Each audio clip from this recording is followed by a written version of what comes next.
pensando também ainda no cenário de 22, fica claro que o Ciro Gomes não aceitaria ou não aceitará ser vice.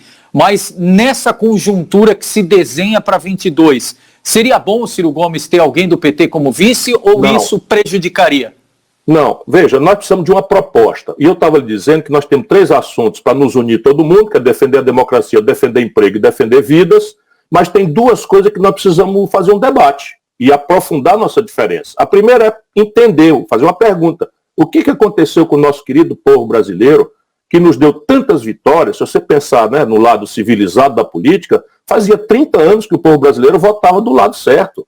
Né, pelo menos do lado civilizado, da democracia, né, se juntar Fernando Henrique, Lula, né, não estou falando que eu concordo com as coisas do Fernando Henrique, e de repente a gente leva para o poder um cara completamente despreparado, 28 anos deputado do baixíssimo clero, nunca deu um dia de serviço à nação brasileira, faz apologia da tortura, né, homofóbico, xenófobo, entreguista, vassalo do Trump. Como é que aconteceu? Será que o nosso povo, como o PT está dizendo, virou fascista? Eu me recuso a isso. Vamos chamar o nosso povo todo de gado agora? Eu penso diferente. Eu acho que a gente precisa muito humildemente entender. E a minha hipótese é de que a mistura de crise econômica com a traição eleitoral, com a corrupção generalizada, é que produziu um voto de ódio, de protesto. Porque traição isso, de quem, Ciro, nesse do caso? Do PT. Eles prometeram uma coisa e entregaram outra. Os números são terríveis. A Dilma, no dia seguinte da reeleição dela, meu irmão, fez um tarifaço de energia elétrica em São Paulo de 30%. Eles pensam que o povo é idiota, então passa a eleição, e eu que segurei para ganhar a eleição o preço da energia elétrica, que entra na casa de todo mundo, no dia seguinte que eu ganho a eleição e consigo a boa vontade do nosso povo, vou lá e meto uma tarifa de 30% adicional.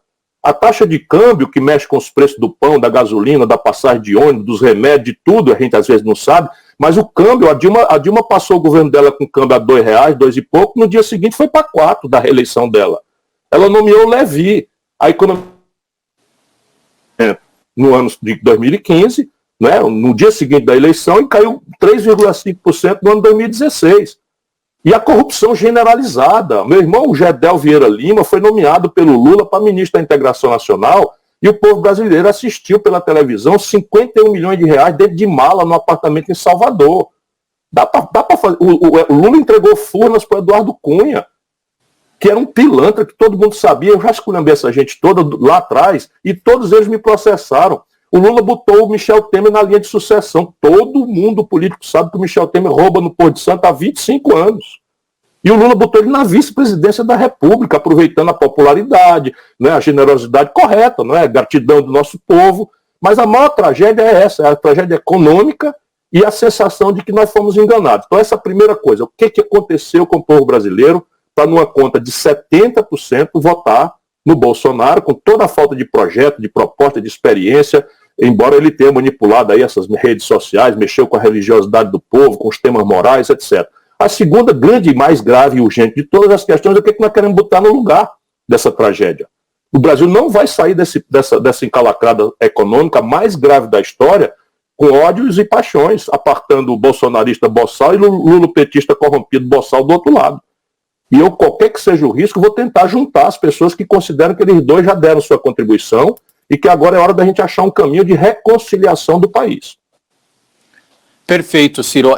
Esse termo é importante de reconciliação, porque parece uma palavra até que foi abominada do dicionário das polarizações. Hoje a gente ouve muito direita e esquerda, mas ainda insistindo nisso, nessa história do antipetismo, que ficou muito claro na eleição de 16 e 18, a impressão que dá é que o antipetismo está associado muito à anticorrupção, que o pessoal associava tudo de corrupção ao PT. E até pelos últimos movimentos, a gente tem visto isso no PSDB também. É só ver o que aconteceu com a Aécio e agora, recentemente, tanto José Serra quanto Geraldo Alckmin viraram réus e foram os últimos postulantes do PSDB à presidência da República. Com esse cenário do PT, até do histórico, e agora esses nomes do PSDB também sendo colocados na berlinda, não favorece o discurso bolsonarista ou não favorece aquele discurso que elegeu o Bolsonaro em 2018? Se nós deixarmos que o debate continue entre ódios e paixões, em que em vez do fígado e o coração sejam os conselheiros e não a nossa inteligência, sem nenhuma dúvida. A minha grande angústia em relação ao futuro do Brasil é que esses dois grupos, um convém ao outro. Porque assim como o PT e o PSDB, qual é o erro? É que aparece de fora outra coisa, como foi o Bolsonaro. Quando eu critiquei lá nas origens as contradições da Lava Jato, que eu achava muito importante, mas é porque ela tomou só um lado. Eu sou do ramo, eu fui um dos fundadores do PSDB e rompi com o PSDB. O Ciro muda de partido e tal. Por quê? Porque eu sabia de tudo isso que estava acontecendo, cansei de denunciar. O Serra me processou também. Sabe, eu vivo denunciando. E o que eu ganho com isso? O que eu ganho com isso é um sentido superior de dever com o povo brasileiro. A economia foi a mesma, o lulopetismo repetiu câmbio flutuante, superávit primário, meta de inflação, rigorosamente a economia política que o Fernando Henrique e o PSDB impuseram ao Brasil, continuar a hiperconcentração bancária que nos deixa na pior situação do mundo, porque funciona com banco igual padaria. Se todo mundo de Mauá, onde meu irmão Donizete Braga vai disputar, né, com a grande proposta mais uma vez. Se os aliás, está nos assistindo também, mandou um abraço, viu, Ciro? Um abração para ele, toda a sorte do mundo. Aliás, todos pedetistas, presidentes municipais aqui das 7 cidades, pré-candidatos, todo mundo de Santo André, São Bernardo, pessoal de São Caetano, pessoal inteiro te assistindo, já nós vamos falar das eleições municipais. À vontade, isso. Ciro. Então, eu estava lhe dizendo, esse conjunto de contradições pede uma solução. Né? E essa solução tem que apostar na inteligência do povo. Vou fazer uma coisa mais rasa aqui. Na minha mente, você tem o seguinte, 25% do povo brasileiro, por raiva, por ódio, ou porque saiu do armário desse direitismo aberrante, que vivia encolhido aí por conta das mazelas da ditadura, saiu do armário. Essa é uma gente que já não tem mais crença no Brasil, acha que o Brasil devia ser um protetorado americano, que pobre é para se ferrar mesmo, que cada um se vira no seu individualismo, etc, etc. Então tem 25%. Vamos lá, na pior hipótese, eu acho que é menos. Acho que 25% é fanático do Lula. O Lula pode chamar Jesus de palavrão, bater na mãe, andar pelado na rua, e as pessoas não querem saber. Então você tem aí 50%. Mas ele vai conseguir ser candidato em 22 na tua avaliação, Ciro? No caso brasileiro, Leandro, tudo é possível, porque a lei, de novo, passa longe das coisas. E eu falo isso como velho professor de direito. Infelizmente, o judiciário brasileiro, a quem cabe a última palavra, e eu não quero que isso mude. Numa democracia é assim que tem que ser. Né? O legislativo faz as leis como representação da vontade popular, o executivo aplica as leis e, à luz de conflitos, o judiciário dá a última palavra. Mas no Brasil, infelizmente, nós temos assistido o judiciário, até pela omissão do poder político, acho que aí está a grande causa, não é tanto no desenho institucional, que também tem imperfeições, mas o judiciário brasileiro praticamente desconsidera a lei. Nós assistimos agora, eu como velho professor de direito, assisti chocado, um quadro altamente relevante do Superior Tribunal de Justiça, que é o segundo tribunal mais importante, da prisão domiciliar para uma foragida. Então a mulher do Queiroz tinha uma prisão preventiva decretada e qualquer circunstância de um foragido, a lei não dá favorecimento. A lei, pelo contrário, a lei pune, porque a lei quer estimular que as pessoas se submetam à justiça, né? que tenham, né? que se apresentem, que ajudem a justiça a esclarecer se são culpadas ou inocentes. A mulher do Queiroz fugiu e, de repente, o ministro do STJ dá uma prisão domiciliar para uma foragida. Eu nunca ouvi falar disso na minha vida. Cadê a lei nisso? Não tem lei, é politicagem. O Bolsonaro, em público, oferece ao Procurador-Geral da República uma vaga, se houver a terceira vaga, no Supremo Tribunal Federal. O nome disso é oferta de vantagem devida, ou seja, corrupção ativa. O outro não desmente. Tinha que repudiar, mas não desmentiu. Então, nós estamos vivendo um momento de muita confusão institucional que deixa o nosso povo muito inseguro, não é? E eu quero restaurar a autoridade. É uma das coisas que está perdida no Brasil, é restaurar a autoridade. Tá, e só quero resgatar, Ciro, aquela tua equação. Então, 25% em tese bolsonarista, 25% Lula, os 50% que restam... Estão desorganizados, estão perplexos, estão assustados, né? Estão sem liderança natural, né? Votaram no Bolsonaro, boa parte desses já perceberam que só ser anti-PT não basta. Não é? Ok, nós nos vingamos da corrupção generalizada, da mentira, da traição, tá de bom tamanho. Porém, a gente sabe que tem um dia seguinte. Aí no dia seguinte, qual é, pelo amor de Deus, a proposta do Bolsonaro para a gente botar defeito, elogiar, para dizer assim, não, temos aí uma crise econômica, o déficit público vai a 930 bilhões de reais. Isso é 8 vezes o maior déficit da história.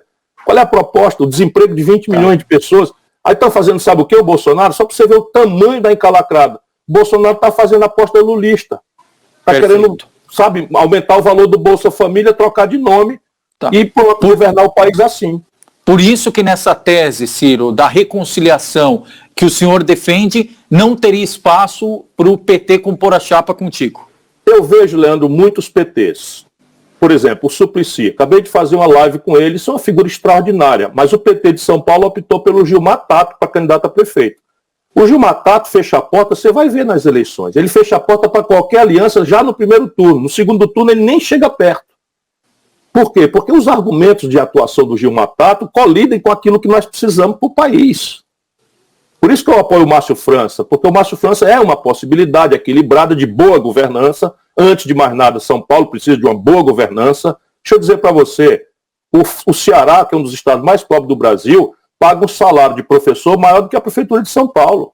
O salário do professor da Prefeitura de São Paulo é R$ 2.680. Perfeito. Aliás, Ciro, a gente fez também a transmissão aqui do anúncio de apoio oficial do Ciro Gomes à pré-candidatura do Márcio França em São Paulo, do PDT, e tem um internauta que fez pergunta muito aqui desde ontem, o Vladimir Macriani, obrigado, e ele fala exatamente isso. É claro que a eleição municipal, ela tem as particularidades, não dá para dizer que é uma leitura direta do que vai acontecer daqui 2 anos, mas é um bom termômetro. A vitória do Márcio França em São Paulo seria um passo importante para o projeto do Ciro presidente em 22? Eu acho que cada dia deve ser tratado com a sua agonia. É um equívoco dos políticos, e o jornalismo não tem culpa nenhuma, os políticos produzem isso, de que um voto é vinculado ao outro. Mas quem conhece a vida real sabe que o voto nas grandes cidades tem 2 motivos. O primeiro motivo é a agenda do povo. No momento de grande fragilidade do nosso povo, a gente precisa construir um caminho de mostrar que a grande tarefa agora da administração não é trocar espaço verde por cimento seco no Vale do Angabaú. Sabe, é descer em cima da favela, proteger o povo, tentar criar mecanismos de renda, de ocupação, de proteção daquelas grandes despesas que é o transporte, que é a saúde pública, que é a educação do filho do trabalhador. Essa é a grande tarefa um projeto que responda ao drama social mais grave da história do Brasil. Eu tenho os números, eu estou extremamente angustiado. E o Márcio França já foi um prefeito extraordinário, não é, ali em São Vicente, na Baixada Santista, se reelegeu com 90% dos votos, enquanto o Haddad perdeu a reeleição com 16%. As pessoas não votam por gratidão, votam porque a pessoa fez o que prometeu que ia fazer. Foi um governador com todas as delicadezas do momento político, foi um governador também muito respeitado e tal. É uma chance que a gente tem de dar ao povo de São Paulo uma alternativa. Então, essa é a primeira razão do voto. A segunda motivação, nas grandes cidades, e numa cidade líder do Brasil, como é São Paulo, é o sinal que vai se dar para a motivação política. Você eleger aliados da situação bolsonarista ou aliados da situação do Dória, quer dizer, parabéns Bolsonaro, parabéns Dória. Ainda que não seja, é assim que a propaganda vai mostrar. Portanto, se o irmão e a irmã não estão satisfeitos, exige essas 2 coisas do candidato. Uma proposta consequente, que diga de onde vem o dinheiro, como é que faz, qual é a meta, qual é o prazo, para a creche, para a moradia, para o transporte público, para a saúde da população, sabe, para a renda. É desastrosa a pobreza, a fome está voltando como uma realidade muito dura e humilhante para muitos lares brasileiros. E Ciro, a segunda razão é, eu não vou votar, eu, Ciro Gomes, não vou votar em quem tem a posição dúbia ou quem esteja fazendo lavagem detergente biográfico, que ajudou a botar o Bolsonaro no poder, e agora que o Bolsonaro está assumindo as contradições, quer dizer que não tinha nada a ver com isso, como o Dória. Espera um pouquinho, o camarada se apresentou como Bolsodória, e agora eu, Ciro Gomes, é que vou ficar junto com ele na oposição ao Bolsonaro? Para mim não dá. Quem quiser ser bobo e cair nisso, vá. E esse é o ponto do olhar reforçado aqui para a disputa paulistana, Ciro, por conta disso. Dizem que a candidatura do Bruno Covas, se levada até o final, se ele ganhar ou perder, a derrota, o ônus ou bônus é na conta do Dória. Por isso que muito se fala que vai ser uma revanche, entre aspas, de Márcio França e Dória. Se avalia da mesma forma? Nós não devemos deixar os políticos fazerem isso com a sorte do nosso povo.